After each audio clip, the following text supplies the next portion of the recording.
Bom dia, turma. Hoje vamos falar um pouquinho sobre cromatografia líquida de alta eficiência. Vamos falar um pouquinho sobre conceitos e aplicações. A cromatografia ela tem como objetivo a separação, tá, de constituintes de um sistema, basicamente de uma mistura, justamente tomando como base para suas propriedades físicas e químicas. Os princípios de cromatografia foram inventados, descobertos pelo senhor T. Sweet no início de 1900. Na realidade, ele estava tentando fazer uma separação de pigmentos vegetais utilizando uma coluna basicamente recheada de carbonato de cálcio, conhecido como CaCO3. O que nada mais ele fez foi pegar um extrato de folhas. Esse extrato de folha foi extraído basicamente com o éter de petróleo. E aí ele recheou, colocou isso em uma coluna, né, de vidro, que estava previamente já preenchida com carbonato de cálcio.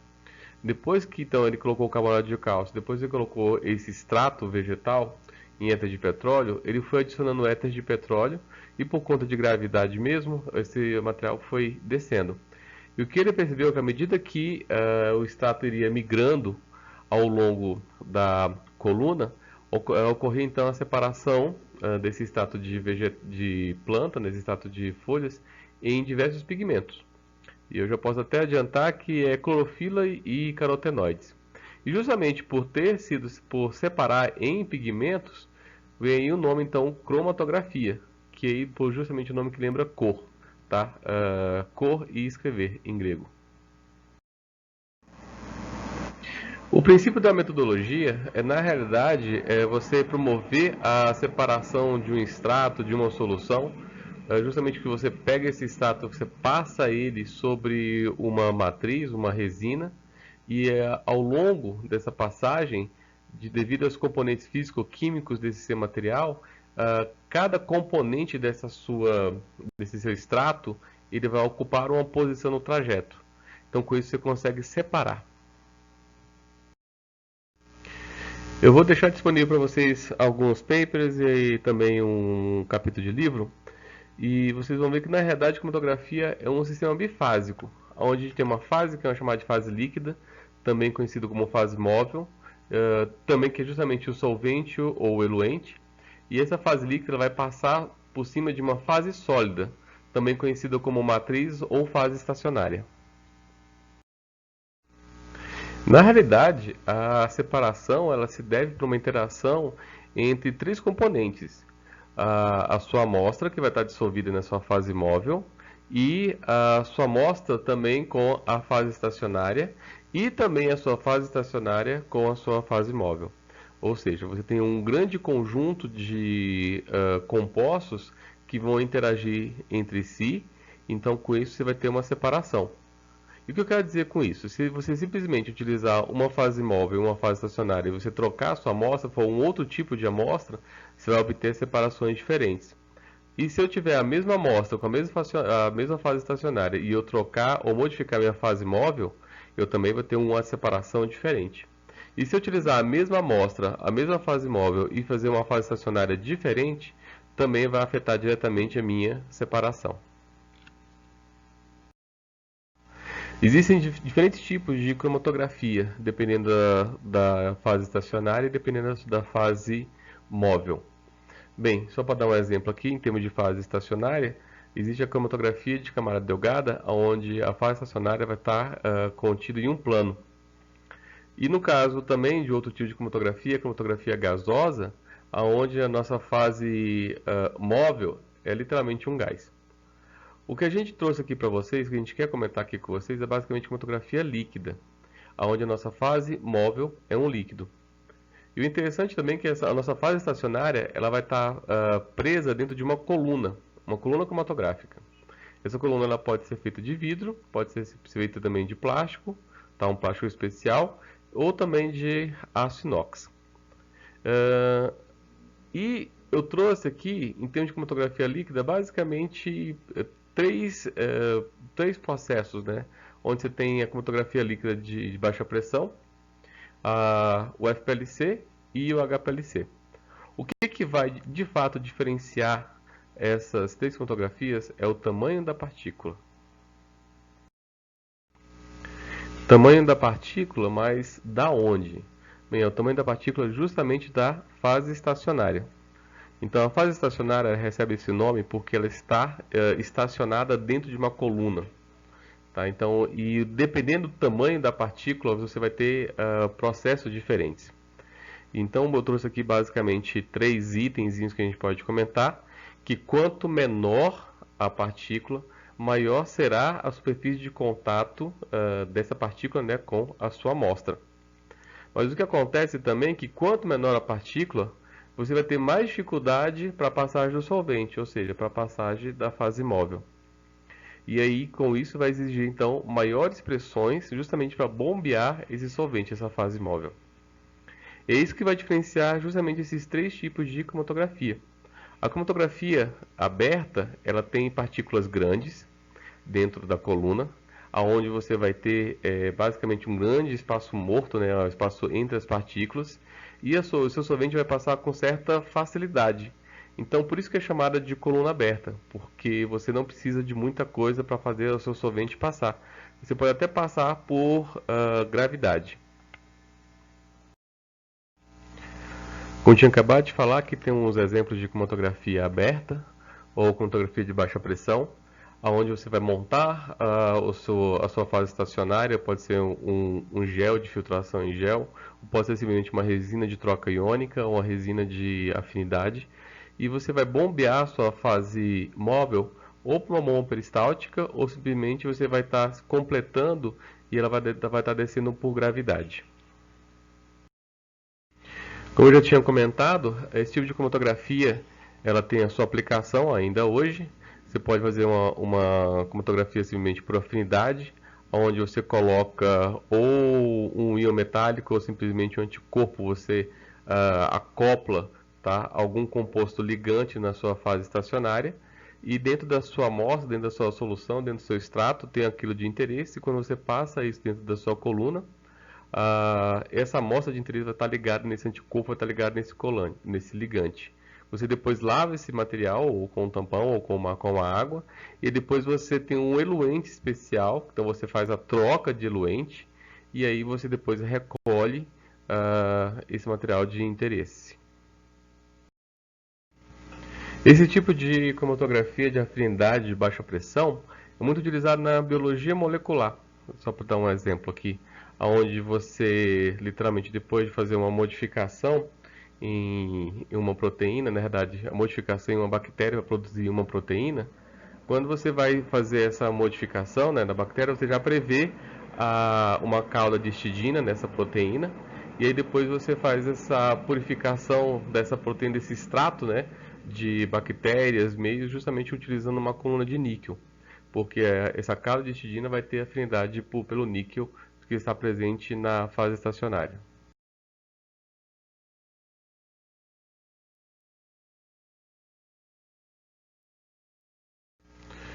Um outro tipo de fase estacionária também muito comum em colunas de baixa pressão, na realidade já posso até adiantar, é tanto comum em cromatografias de baixa pressão, mas também em FPLC e também existem cromatografias para HPLC, tá? Colunas de HPLC utilizando essa metodologia de filtração em gel. O que você tem, né, na realidade, nessa metodologia, é uma resina porosa. O poro vai determinar o tamanho da separação. Com certeza, acho que já tiveram uma aula sobre cromatografia e o professor deve ter comentado sobre filtração em gel. Então, vocês sabem, então, em uma cromatografia de filtração em gel ou de permeação em gel, você tem que as moléculas grandes, elas acabam não entrando dentro da resina, dos poros da resina, então elas saem primeiro na cromatografia. Já as moléculas pequenas, elas vão entrar dentro da resina através desses pequenos poros e elas vão estar saindo por último numa cromatografia. Então, esse tipo de separação, que você vai separar por tamanho, o que vai sair primeiro são as moléculas grandes e o que vai sair por último são as moléculas menores. Aqui nós temos outro tipo de fase estacionária, que é a fase estacionária de troca iônica, que você vai utilizar justamente características iônicas do seu analito, tá? E também da sua resina para promover a separação dentro do seu extrato. Então, se você tem interesse em fazer, se você tem interesse, na verdade, se você sabe que o seu analito tem carga negativa, então ele vai acabar interagindo com uma coluna ou com uma resina que tem cargas positivas. Então, nesse caso, você faz uma troca aniônica. E o contrário também, se você tem, na realidade, um analito que possui várias cargas positivas, então você vai usar uma resina que tem cargas negativas, e aí então você tem uma troca catiônica. Aqui nesse caso, o que de fato acontece é quando você passa então o seu material ah, juntamente com a sua fase móvel nessa resina que possui carga, então o seu analito de interesse ou o seu conjunto de analito de interesse vão acabar interagindo com a coluna. E aí, então o que que você faz? Simplesmente você muda a sua fase móvel, os constituintes de sua fase móvel, ou você coloca um sal, ou você adiciona um ácido, ou você adiciona uma base. Então você muda a sua fase móvel e aí essa interação diminui, tá, desse analito com a sua fase estacionária e aí depois ele elui e aí você recolhe.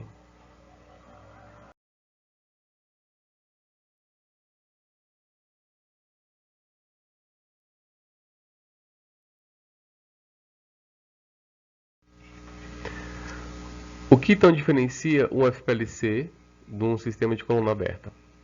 Eu já tinha comentado com vocês brevemente atrás que é justamente o tamanho da partícula que você vai ter dentro da sua fase estacionária, ou seja, a sua fase que está dentro da coluna, sua matriz. Visto que quanto menor a sua partícula, você tem maior superfície de contato entre essa sua própria partícula, né, a sua própria matriz, com a sua amostra. Então você vai ter uma interação maior. Mas em contrapartida, você vai ter uma maior dificuldade de passar então o seu solvente. Então, para isso, você vai ter uma bomba melhor, um sistema muito mais equilibrado para estar empurrando esse solvente em um fluxo constante, tá, em uma pressão constante. Então, daí que aparecem então os FPLCs. O FPLC você vai encontrar, na verdade é muito utilizado hoje em dia em vários tipos de laboratório, também como laboratórios de biologia molecular, onde vai dar, usando basicamente para separar proteínas, tá, de um extrato de bactérias que bactérias transformadas produzindo alguma proteína específica, ou simplesmente a purificação de uma proteína específica de um extrato qualquer. O que acontece é nós temos vários tipos de aplicações desse equipamento, sendo que as fases estacionárias são bem parecidas com o que tem de coluna aberta, como por exemplo de filtração em gel, que acabamos de falar, a troca iônica do tipo catiônica ou aniônica, e também de é,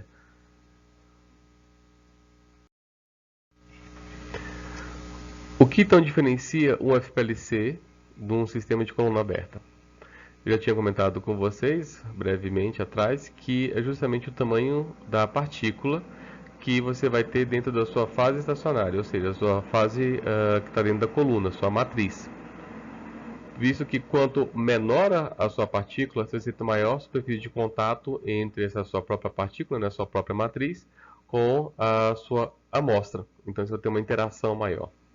Mas em contrapartida, você vai ter uma maior dificuldade de passar então o seu solvente. Então, para isso, você vai ter uma bomba melhor, um sistema muito mais equilibrado para estar empurrando esse solvente em um fluxo constante, tá, em uma pressão constante. Então, daí que aparecem então os FPLCs. O FPLC você vai encontrar, na verdade é muito utilizado hoje em dia em vários tipos de laboratório, também como laboratórios de biologia molecular, onde vai dar, usando basicamente para separar proteínas, tá, de um extrato de bactérias que bactérias transformadas produzindo alguma proteína específica, ou simplesmente a purificação de uma proteína específica de um extrato qualquer. O que acontece é nós temos vários tipos de aplicações desse equipamento, sendo que as fases estacionárias são bem parecidas com o que tem de coluna aberta, como por exemplo de filtração em gel, que acabamos de falar, a troca iônica do tipo catiônica ou aniônica, e também de é... aqui nós temos um exemplo de uma cromatografia, tá, que foi feita em uma Super Dex, que é um tipo de coluna de filtração em gel para FPLC. Então, nesse caso aqui, a nossa metodologia ela utilizou um fluxo de 3 ml por minuto de um tampão de fosfato de 10 milimolar, pH 6,5 e também de 100 milimolar de NaCl. Então, na realidade, você tem aqui uma metodologia que chama de metodologia isocrática, ou seja, você tem o mesmo tampão, a mesma fase móvel ao longo de toda a corrida. E aqui o que a gente tem de separação? Nós temos plasmídeos logo no início, tá? Depois dímeros e monômeros e no final nós temos pequenas proteínas. Ou seja, como a gente já sabe, esse tipo de separação, que é de filtração em gel, os que têm o maior tamanho saem no início da corrida, e sendo que os que saem no final da corrida são as moléculas de menor tamanho. E os sistemas de cromatografia líquida de alta performance e de alta eficiência, né, conhecidos como HPLC ou CLY. Bem, essa cromatografia, as partículas ainda são bem menores quando comparado com o FPLC, onde vai ter partículas basicamente medindo entre 5 micra a 2 micra de diâmetro, então partículas realmente muito pequenas. Com isso você aumenta enormemente a eficiência de separação, porque você vai ter realmente assim, um aumento, um ganho extraordinário na interação do seu analito com a fase móvel, com a fase estacionária, desculpe. Porém, a sua fase móvel ela tem uma dificuldade enorme de passar por meio desse no meio, né, no entremeio da sua fase estacionária. Então, com isso você tem realmente um sistema de bombas muito eficiente que ele mantém o fluxo, mantém a pressão. Esses sistemas de cromatografia, né, que é o HPLC, eles são amplamente utilizados tanto na toxicologia ou separação de cosméticos, identificação ou quantificação de fármacos, identificação de pesticida, na alimentação, tanto para identificação de açúcares, identificação de carotenoides, proteínas, aminoácidos e assim vai. Visto a sua capacidade de resolver, ou seja, de separar, tá, suas amostras. Assim, de longe, não tem nem como comparar a capacidade de resolução ou a capacidade de separar amostras quando eu faço uma comparação entre coluna de fase aberta, FPLC e HPLC. Sempre cabe ressaltar que todas essas metodologias são usuais, até hoje estão em uso, tá? Fase aberta e FPLC e HPLC, sendo que obviamente cada uma tem uma posição no laboratório. Colunas de fase aberta, elas realmente não têm uma boa resolução, não conseguem separar muito a amostra. Porém, elas são muito empregadas para fazer uma pré-purificação antes de vir para o HPLC. Assim também como o FPLC, você pode pegar um extrato bruto, fazer uma grande separação por tamanho do FPLC, e depois você pega esse seu analito que foi separado para o FPLC e coloca no HPLC para ter uma última separação, para você ter um grau de pureza muito maior. Eu estou falando em grau de pureza de 95% a 98%, dependendo da metodologia e dependendo da coluna que você usa, tá, nesses sistemas de cromatografia líquida de alta performance. Como eu já tinha comentado, nós encontra-se no mercado para vender colunas de filtração em gel para HPLC. Na realidade não seria um gel, mas seria um particulado. Na verdade a coluna é chamada de SEC. Porém, na verdade, não é muito utilizada para HPLC, mas existe. Mas também tem colunas de troca iônica, como catiônica ou aniônica. Mas o que é muito mais comum você usar e ver em laboratórios que fazem uso de cromatografia líquida de alta performance são colunas de fase reversa e colunas de fase normal. Então, eu trouxe para vocês aqui alguns exemplos de matrizes que na realidade essa bolinha aqui no meio seria justamente um silanol, seria um núcleo, tá, de silanol, e o que você observa aqui acima é justamente um composto que foi acoplado a esse silanol. Então no nosso primeiro exemplo que nós temos um C18, né, primeiro e segundo exemplo nós temos o C18, que na realidade é um conjunto de uma cadeia carbônica com 18 carbonos, acoplado então nessa molécula de silanol. Então é chamada de ODS, que é octadecilcilano. Isso aí representa são fases estacionárias do tipo fase reversa. Por quê? Porque justamente você ter um conjunto C18 acoplado nesse silanol, você tem um caráter bem hidrofóbico para sua fase estacionária. Assim como também você tem a PFP, que é justamente o pentafluorofenil, que também dá esse caráter, um caráter hidrofóbico, porém menor, tá? Para sua fase estacionária. Assim também como tem o C8, que como o C18 tem uma cadeia carbônica de 18 carbonos ligada ao silanol, no C8 então você tem basicamente uma cadeia de 8 carbonos. Muito utilizado essa C8 para purificação de proteínas grandes. E aqui também, logo ao lado, embaixo, nós temos uma fenilxil, onde você tem como um componente apolar acoplado ao silanol um fenil. E no caso aqui desse último, uma halic, é um exemplo de uma coluna do tipo hidrofílica, aonde você tem exposto na realidade o amidoxila, que vai dar um caráter hidrofílico, tá, para sua fase estacionária. Ou seja, as hálix ou hílix são fases chamadas de fase normal, porque sua fase estacionária tem um caráter polar.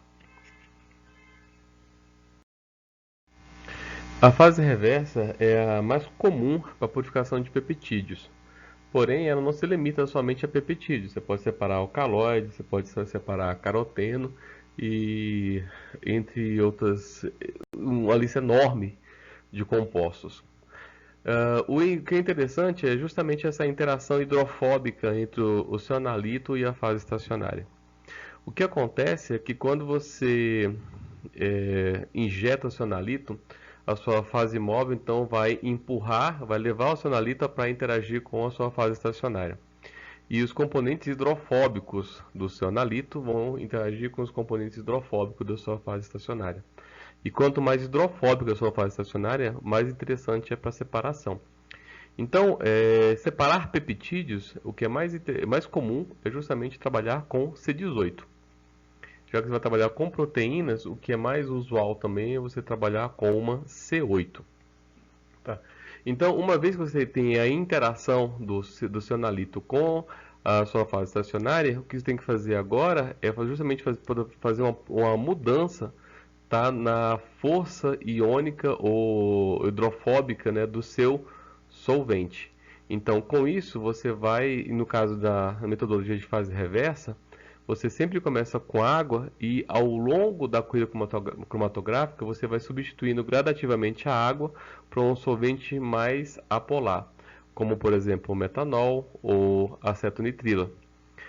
Esse metanol e essa acetonitrila vão interagir então com o cianalito e com a sua fase estacionária, removendo aos poucos os analitos que estão grudados na sua fase estacionária.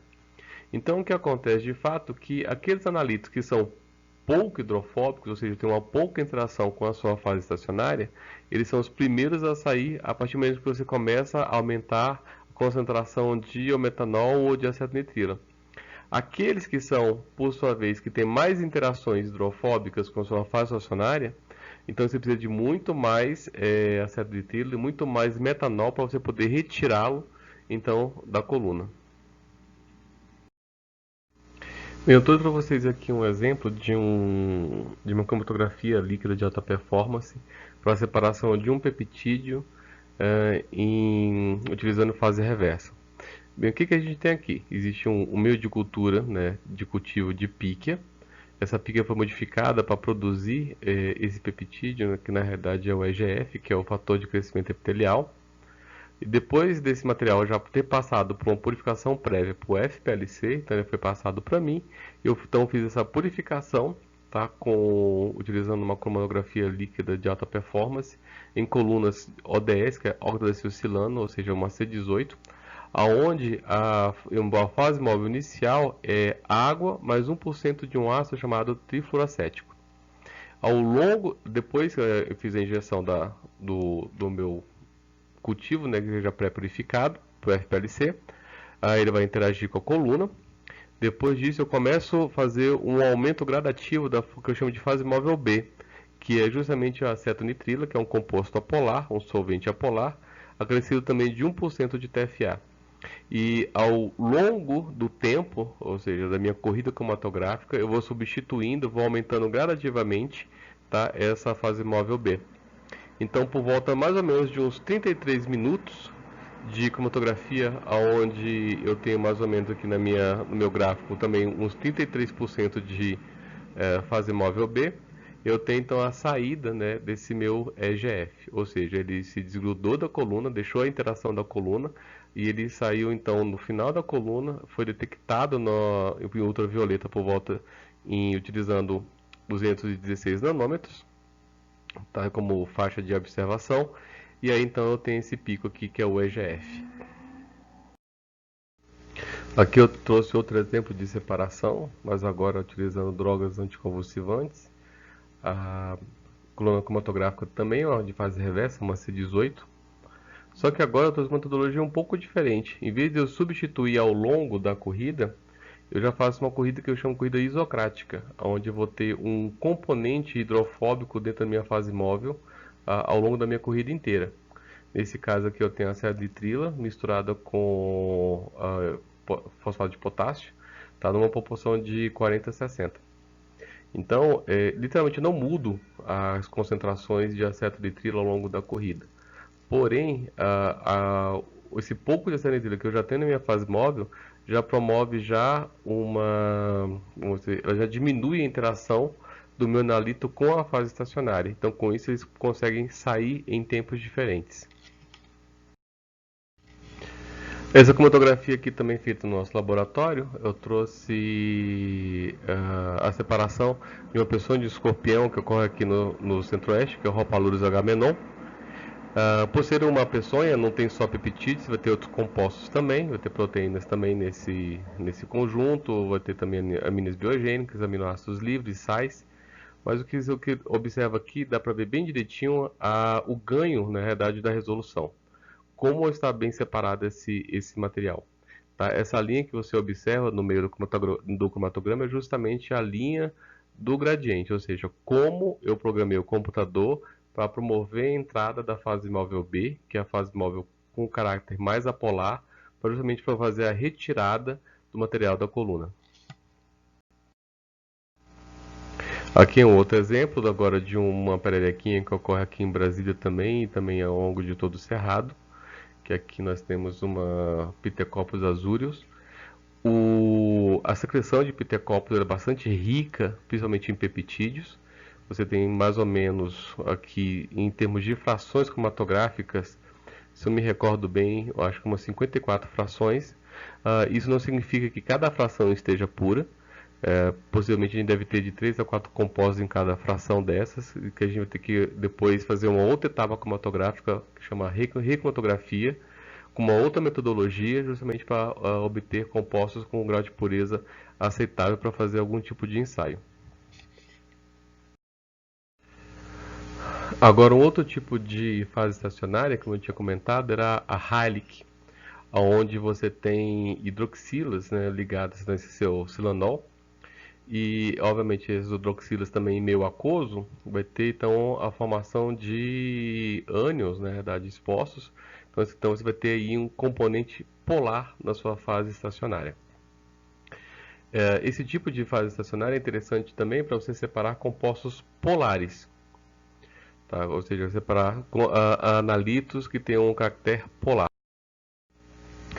Porém, ressalto que está cada vez mais comum também a separação de pequenos peptídeos por esse tipo de cromatografia, que é a cromatografia do tipo Heilig.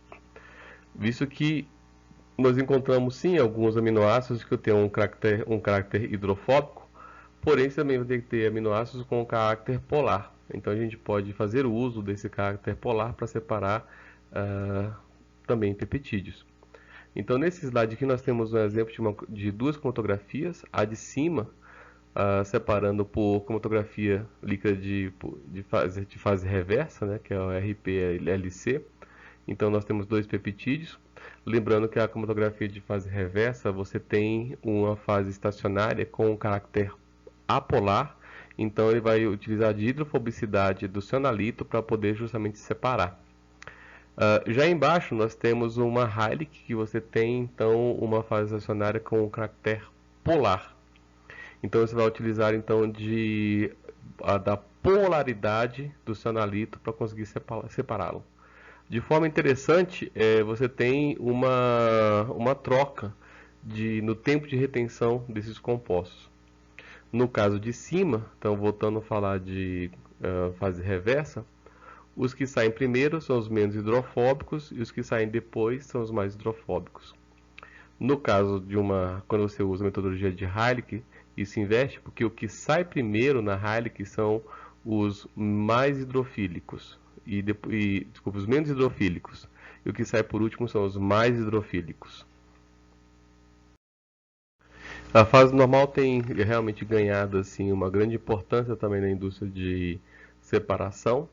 Como você tem um exemplo aqui de uma metodologia de Heilicke, para separar justamente alcaloides do tipo heroína, oxicodona, codeína e morfina. Aqui, mais uma vez, eu trouxe uma comparação entre as duas metodologias, né, de fase reversa e Heilicke, onde nós temos vários compostos que estão enumerados em cima, né? Você observa aqui o composto e o nome dele, desde uma citosina, uma hipoxantina, uma timina, uma treobromina, uma treofilina e cafeína, numerado de 1 a 6. E também, de uma forma interessante, esse de 1 a 6 indica a sua hidrofobicidade. Então, quando você coloca em uma fase reversa, você observa então em cima a eluição de 1 a 6 sequencialmente. Justamente porque você tem um acréscimo aí então de acetonitrila, e aí o aumento dessa acetonitrila, que é um solvente apolar, vai interagir então com a sua fase móvel e também com a sua fase estacionária e também com o sinalito, então vai estar liberando esse analito ao longo do tempo. Quando você já faz e já troca o tipo de coluna e você já faz uma outra metodologia de Heilicke, você tem uma inversão, tá, desses números. O que vai sair primeiro, na verdade, vai ser a cafeína. E o que vai sair por último vai ser então a citosina.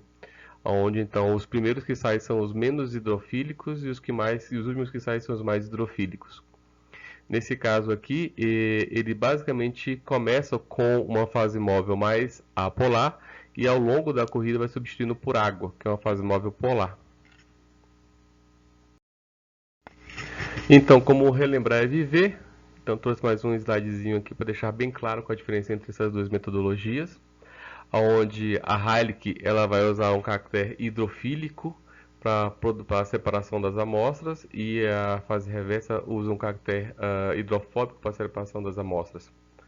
Então, a Heilicke, você tem uma fase estacionária hidrofílica, enquanto a fase reversa tem uma fase estacionária hidrofóbica.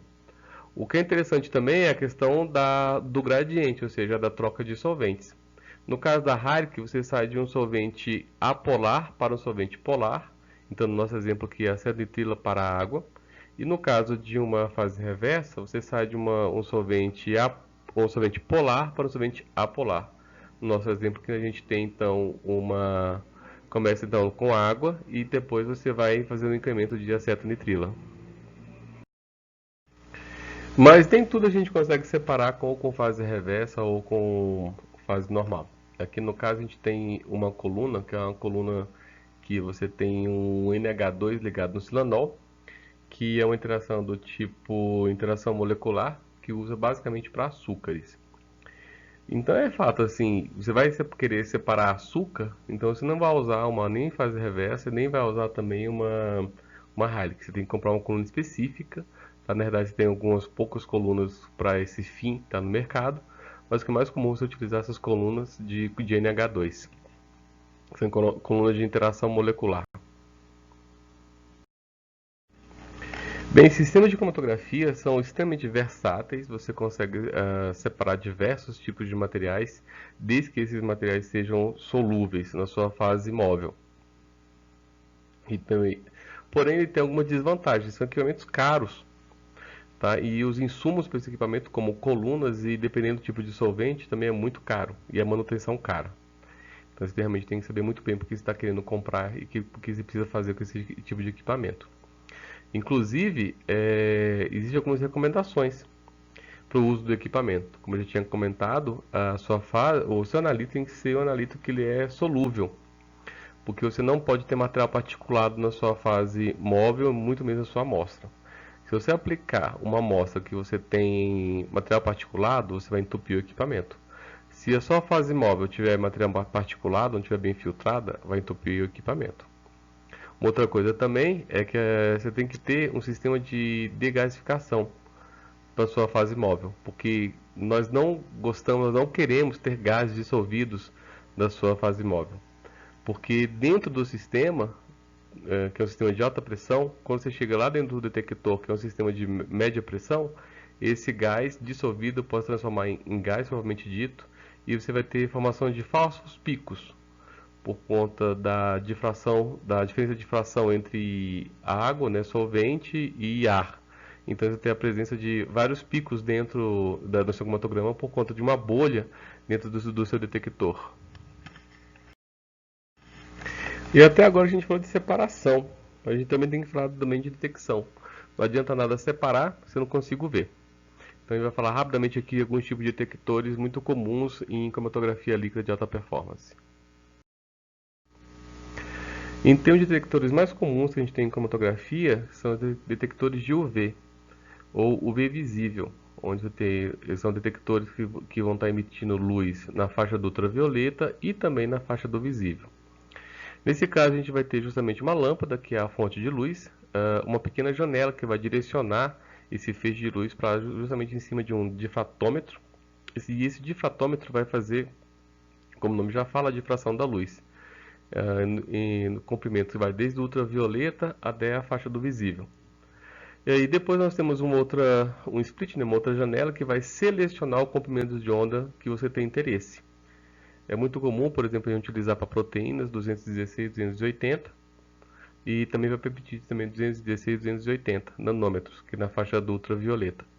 Mas, porém, você vai trabalhar com carotenoides, que têm a coloração mais amarelada, você vai estar trabalhando na faixa do 450 nanômetros. Então é importante também você saber o que você está procurando e ter uma boa revisão da literatura para saber que comprimento de onda que você vai estar monitorando para observar a saída do seu material. Então, depois que você tem essa seleção, tá, do comprimento de onda que você tem interesse, esse comprimento de onda ele vai incidir sobre uma célula de fluxo, né, uma célula onde vai passar o seu analito, e esse analito vai absorver parte desse comprimento de onda, e então a diferença que vai ser absorvida vai ser detectada então pelo seu fotodiodo, desculpe, pelo seu fotodetector, e aí, então você vai ter então a formação daquele gráfico, que é o cromatograma. Aqui eu trouxe então um exemplo de uma cromatografia de líquido de alta performance, de separação também de fase reversa. Aqui foi monitorado em 216 nanômetros, que é uma faixa do ultravioleta. Nós temos aqui em azul justamente a linha do gradiente, ou seja, como você tem a entrada de ácido nitrilo ao longo do tempo. Então você observa que dentre várias frações nós separamos a fração de 1 a 10. Isso foi monitorado justamente em um tipo de detector que é o ultravioleta visível. Um outro tipo de detector também é o fotodiodo, também conhecido como PDA. O interessante do fotodiodo ou do PDA é que você consegue fazer um escaneamento em tempo real da sua amostra. Então você tem uma ideia como ela absorve em todos os comprimentos de onda durante uma única corrida. Ao contrário do UV, que você só incide um ou dois comprimentos de onda, no caso do fotodiodo você incide uma grande faixa de comprimento de onda em cima da sua célula de fluxo. Então o que nós temos aqui? Nós temos a lâmpada, que é a nossa fonte de luz. Então nós temos uma janela que vai direcionar essa fonte de luz para a nossa célula de fluxo. Depois que passa pela célula de fluxo, esse feixe de luz vai passar por um difratômetro. E aí sim, depois que ele vai difratar, que você vai ter um conjunto de receptores, tá, de fotoreceptores chamados de fotodiodo, que vão monitorar como a sua amostra absorveu diferentes tipos ou uma faixa de um comprimento de onda. Aqui eu trouxe para vocês como um exemplo um extrato de uma mandioca que é avermelhada. Então, depois de uma pré-purificação, a gente botou no HPLC. Então, o que a gente tem aqui, na realidade, é o padrão de licopeno. E quando você observa em A embaixo, é como essa amostra absorve de 300 a 600 nanômetros. Então, o que eu tenho em cima é basicamente um único comprimento de onda que está sendo monitorado, que é em 450, e embaixo como é o comportamento óptico dessa amostra em uma faixa de um comprimento de onda. Quando eu já observo em B em cima, eu tenho então esse meu extrato, que eu tenho lá então uma amostra que tem uma fração cromatográfica que tem o mesmo tempo de retenção que o licopeno. E aí quando eu observo como ele também absorve, eu vejo que tem um padrão de absorção muito parecido, muito similar com o padrão. Então, o desenho que é formado nessa faixa de 300 a 600 nanômetros é muito similar. Então, com isso, eu faço um reconhecimento, eu posso realmente garantir o que eu estou vendo em cima é licopeno. Outro tipo de detector também muito comum em laboratórios de análise é o detector de fluorescência. Muitos compostos eles têm a capacidade de absorver um comprimento de onda e emitir um outro comprimento de onda na faixa do visível. Então, o que é muito comum é você, na realidade, você ter uma fonte de luz. Essa fonte de luz também vai passar por uma janela para direcionar, tá, esse comprimento específico para uma célula. Pode ser uma ultravioleta, por exemplo. Então, nessa célula de fluxo vai estar passando o cionalito. Esse cionalito vai absorver esse ultravioleta e vai emitir um outro comprimento de onda, que pode ser também ser ultravioleta, pode ser no visível. E aí, então, o detector vai detectar essa emissão de luz. E como você faz quando você tem um composto que nem absorve ultravioleta, que também não absorve luz visível e também não emite fluorescência? Como é o caso, por exemplo, de açúcares, sacarídeos, né? Como é que você faz então para detectar? Porque eu já falei, não basta só separar se você não consegue detectar. Você tem que entender um pouco da sua amostra para você conseguir ver no cromatograma a separação. Então existe um outro tipo de detector que é chamado de índice de refração, que é o RID. O índice de refração, na realidade, você vai ter duas células, onde tem uma célula de referência e uma outra célula de análise. E você vai passar, na realidade, um feixe de luz entre essas duas células, passando por essas duas células. O que vai acontecer? Quando o seu analito passar pela sua célula de análise, e esse analito ele tem a capacidade de fazer mudar o índice de refração da luz, ele vai mudar o caminho óptico. Então, você tem uma pequena mudança do caminho óptico da luz. E aí, então, você tem então a análise. Tá? Então, se o detector vai estar observando o caminho, a mudança do caminho óptico, e aí, então você tem então a formação do seu cromatograma. Turma, eu encerro então minha participação, tá, na disciplina. Eu vou deixar para vocês aqui em anexo alguns papers que vai justamente demonstrar a aplicação desse sistema de cromatografia em diferentes analitos e metodologia. Ou seja, eu quero dizer, diferentes fases móveis, fases estacionárias e tipos de detectores. Eu peço somente que vocês leiam esses papers estão em português, justamente por conta da nossa prova. Tá? A prova, justamente, eu vou estar comentando sobre metodologias, então é importante a leitura desses papers. Além disso, também tem um capítulo de livro em inglês, que vai estar justamente mostrando aplicações também de metodologias de HPLC, tanto de fase reversa, quanto de fase normal, como Heilig, e também de troca iônica. Um abraço a todos.